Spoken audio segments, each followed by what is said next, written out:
اچھا سر، اگر میں یہ کہتا ہوں دعا میں کہ اے اللہ میرے اعمال اس قابل نہیں کہ میں تیرے سامنے بطور وسیلہ پیش کر سکوں، میرے پاس ایک نسبت ہے کہ میں تیرے نبی کا امتی ہوں، اگر یہ نسبت پیش کیا کہ میں اللہ سے حاجت پیش کرتا ہوں، تو پھر یہ کیسے مسئلہ استعانت احرام ہوا یا کیسے شرک ہوا؟ نہیں، استعانت اور شرک نہیں ہے یہ، اس کو تو ہم کوئی شرک نہیں کہتے. استعانت تو یہ نہیں، وسیلہ بالکل ڈفرنٹ چیز ہے جی. پہلی بات یہ ذہن میں رکھیں، اردو زبان ہم سب کو آتی ہے. ایک بندہ کہتا ہے یا علی مدد، جی وہ تو ڈائریکٹ حضرت علی کو پکار رہا ہے. اور ایک بندہ کہتا ہے کہ اے اللہ حضرت علی تیرے مقبول بندے تھے، جو تو حضرت علی سے محبت رکھتا ہے اس محبت کا وسیلہ میں تجھے پیش کرتا ہوں، میرا فلاں کام کر دے. تو اس کو کون غلط کہتا ہے؟ یہ تو اللہ کی صفت ہے.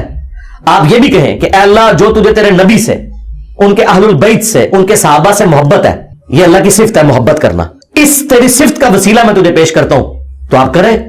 قرآن میں آیا وَلِلَّهِ الْأَسْمَاءُ الْحُسْنَى فَادْعُوهُ بِهَا، اللہ کے لیے اچھے نام ہے، اس کے ناموں کے ذریعے. تو یہ اللہ کی ایک صفت ہے کہ وہ اپنے پیغمبروں سے محبت کرتا ہے، ان کے اہل البیت سے محبت کرتا ہے.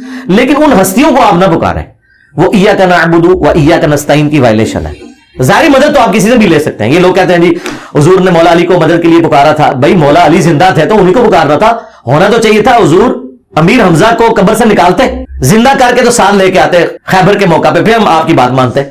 کیونکہ آرمی چیف تو امیر حمزہ تھے، حضرت علی تو بعد میں آیا نا مین سٹریم کے اندر. پہلے بھی ٹاپ میں تو تھے لیکن مین ٹاپ کے اوپر امیر حمزہ تھے. آرمی چیف تو وہ تھے نا بدر میں بھی عہد میں بھی. تو حضور ان کو قبر سے نکال کے کیوں نہیں لیا؟ اس لیے کہ جو دنیا سے چلا گیا. تو مولا علی آج دنیا میں موجود ہوں تو ہم اپنے مسائل کا حل انہی سے جا کے دعائیں کروائیں گے. اور اس کے ثبوت میں وہ بخاری کی حدیث ہے 1010، یہ حضرت عمر کا عقیدہ ہے. انا کننا نتوسل الیک بنبینا، اے اللہ پہلے ہم تیرے نبی کے وسیلے سے تیری طرف متوجہ ہوتے تھے، اب ہم تیرے نبی کے چچا کو لے کے آئے، ان کی دعا کی برکت سے بارش نازل فرما. حضرت عمر قبر رسول سے جا کے کیوں نہیں مانگ رہے؟ حضور کے چچا کو لائے ہیں اور ان سے دعا کروائیے. تو نیک بندوں سے آپ دعائیں کروائیں، ان نیک بندوں سے جو اللہ کی عبادت کرتے ہیں، جو اپنی عبادت کرواتے ہیں، ان نیک بندوں سے نہیں. ہم ان کو نیک نہیں مانتے. تو وسیلہ اور توسل بالکل الگ چیز ہے. آپ نیک اعمال کا وسیلہ پیش کریں، آپ اللہ کے اسماء کا وسیلہ پیش کریں، اللہ کی جو اپنے پیغمبروں سے محبت ہے، اہل البیت سے محبت ہے، اس کا وسیلہ پیش کریں. یہ وہ سارے ہیں جو بخاری مسلم سے ثابت ہیں. لیکن ونس آپ کسی بابے کو ڈائریکٹ پکاریں گے اور پھر آپ کہیں گے نہیں میں جو اس کو پکاروں اس کا مطلب یہ ہے کہ اے اللہ فلاں بابے کو میری خبر کر دے، وہ قبر میں بیٹھ کے میرے لیے دعا کرے گا اور تو دعا قبول. یار اتنی لمبی ایکویشن کہیں قرآن حدیث میں لکھی ہوئی ہے.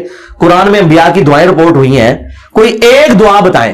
اس کے الٹ ملتا ہے وَإِذَا سَأَلَكَ عِبَادِي عَنِّي فَإِنِّي قَرِيبٌ أُجِيبُ دَعْوَةَ الدَّاعِ إِذَا دَعَانِ.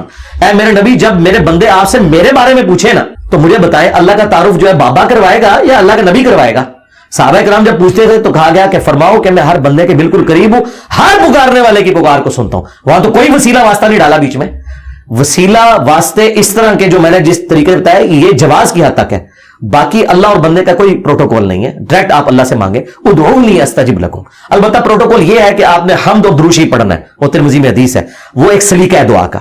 نماز میں بھی ہم تشہد میں پہلے سلام عرض کرتے ہیں پھر درود شریف پھر دعائیں مانگتے ہیں، یہ ایک سلیقہ ہے دعا کرنے کا. لیکن مانگنا آپ نے اللہ سے. ایون نہج البلاغہ میں مولا علی علیہ السلام کا خطبہ، میں حیران ہوں کہ شیعہ نے اتنا بڑا خطبہ اوور لک کیا ہوا ہے جس میں حضرت علی اپنے بیٹے کو کہتے ہیں کہ تم اس کی اولاد ہو جس نے ان قریب مر کے مٹی ہو جانا ہے، دنیا سے چلے جانا ہے، جس کو فنا ہے تو تم مجھ سے امید نہ وابستہ کرو، اس اللہ سے کرو جسے کبھی فنا نہیں ہے. اور بیٹا حسن یاد رکھنا اللہ کی بارگاہ وہ دربار ہے جس نے اپنا کوئی دربان بھی نہیں رکھا ہوا، تم ڈائریکٹ اس سے مانگو. مولا علی تو حسن کو نہیں کہہ رہے کہ منو وچ پا، تو منو دسو جنہوں نے اہل بیت رو وچ پایا ہوا ہے، نبیوں نو وچ پایا ہوا ہے. یہ مولا علی دے شیعہ نے یا بنو امیہ دے شیعہ نے؟ مولا علی تو حسن کو کہہ رہے کہ منو نے وچ پائی میں تے مر جانا ہی. وہ زندہ ہی وہ دے کول منگی اور اس کا کوئی دربان بھی نہیں کہ اس نے کوئی پہرے دار مقرر کیا کہ اجازت لے کے اینو وچ پاؤ گے تو سنے گا، ویسے نہیں سنے گا. انہوں نے کوئی پروٹوکول نہیں، ڈائریکٹ اللہ سے مانگ. اہل البیت کی جتنی دعائیں شیعہ کے ہاں ملتی ہیں یا قرآن میں جو انبیاء کی دعائیں ہیں یا اہل سنت کے ہاں نبی اسلام کی دعائیں ہیں، کسی میں کوئی واسطے وسیلے نہیں ہے. یہ سب فراڈ بنایا ہوا ہے انہوں نے.